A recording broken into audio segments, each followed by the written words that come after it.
नमस्कार मित्रों, अनंत कथा सागर चैनल में मैं डॉक्टर आदित्य पाराशरी आपका फिर स्वागत करता हूं।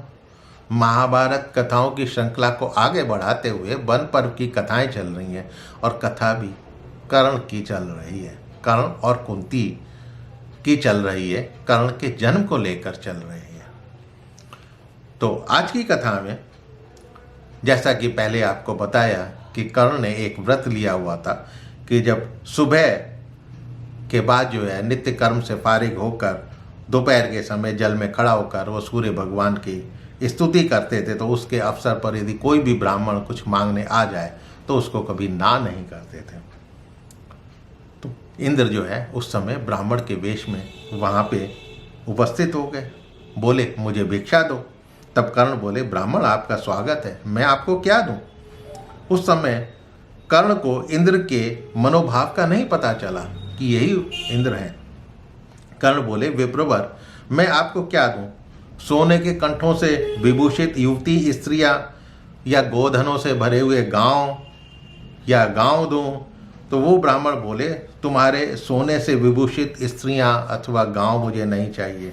यदि तुम सत्यव्रती हो, सत्यवादी हो, तो शरीर के साथ ही उत्पन्न हुए कवच और कुंडल हैं, इन्हें काटकर मुझे दे दो। कर्ण बोले विप्रवर यदि आप घर बनाने के लिए भूमि, गृहस्थी बसाने के लिए सुंदर तरुणी स्त्रियां, गाय, खेत जो चाहे ले लें, परंतु कवच और कुंडल नहीं दे सकता। फिर हंसते हुए कर्ण बोले कवच और कुंडल तो मेरे शरीर के साथ ही उत्पन्न हुए हैं और ये अमृत से प्रकट हुए हैं, इन्हीं से संसार में मैं अवध्य बना हुआ हूँ। अतः इन कवच कुंडल को मैं कैसे त्याग सकता हूँ। आप मुझसे समूची पृथ्वी का राज्य मांग लें, इन कवच और कुंडलों से वंचित होने पर मैं शत्रुओं के द्वारा वध्य हो जाऊंगा, यानी मारे जाने योग्य हो जाऊंगा। तरह तरह के प्रलोभन, विनय, अनुय करने पर भी ब्राह्मण ने दूसरी वस्तु लेने से इनकार कर दिया। तब कर्ण ने हंसकर कहा देवेश्वर प्रभु आप पधार रहे हैं। अब उनको पता लग गया था कि ये इंद्र ही हैं। ये बात मुझे पहले ही ज्ञात हो गई थी, पर मैं आपको निष्फल कर दूं ये न्याय संगत नहीं है। आप साक्षात देवेश्वर हैं, उचित तो यही है कि आप मुझे वर दें। इंद्रदेव यदि मैं आपको कुंडल कवच दे दूंगा तो शत्रुओं के द्वारा बद्ध हो जाऊंगा और संसार में आपकी हंसी होगी। अतः आप कुछ बदला करके मेरे कुंडल कवच ले जाएं, अन्यथा मैं इन्हें नहीं दे सकता। तो इंद्र बोले कर्ण जब मैं तुम्हारे पास आ रहा था तो सूर्य देव को पहले ही ये बात पता लग गई थी, उन्होंने ही तुम्हें ये सारी बातें बताई होंगी। ठीक है कर्ण, तुम्हारी रुचि के अनुसार मेरे वज्र को छोड़कर तुम जो भी आयुध मांगना चाहो, जो अस्त्र मांगना चाहो वो मांग लो। तब कर्ण ने कहा कि मुझे आप अपनी अमोघ शक्ति दे दीजिए। तब इंद्र ने शक्ति के विषय में 2 घड़ी तक मन ही मन विचार किया और फिर कर्ण से बोले कर्ण तुम मुझे अपने दोनों कुंडल कवच दे दो और मेरी शक्ति ग्रहण करो। इसी शर्त के अनुसार हम लोगों में वस्तु विनिमय हो जाए। तो कर्ण जो है तुम्हारे पास ये शक्ति, संहार करने वाली शक्ति, जो तुम्हारे हाथ में जाकर किसी एक तेजस्वी शत्रु को मारकर ये पुनः मेरे पास वापस आ जाएगी।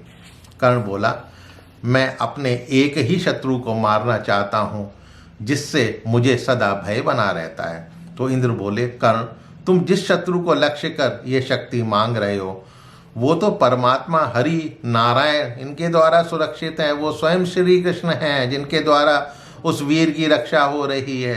कर्ण बोले भगवान ऐसा ही हो तो भी एक वीर के वध के लिए मुझे आप अपनी अमोघ शक्ति दे दीजिए।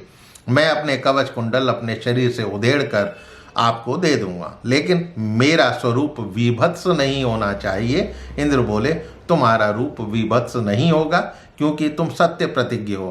कारण जब तक तुम्हारे पास दूसरे शस्त्र रहें और प्राण संकट की परिस्थिति ना आ जाए तब तक यदि प्रमादवश घमंड में ये अमोघ शक्ति यूं ही यदि किसी शत्रु पर छोड़ दोगे तो ये उसे ना मारकर तुम्हारे ऊपर ही आ पड़ेगी।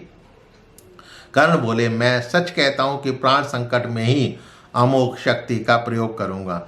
ये कहकर कर्ण ने अपनी तलवार से कवच उधेड़ने के लिए अपने अंगों को काटना शुरू कर दिया।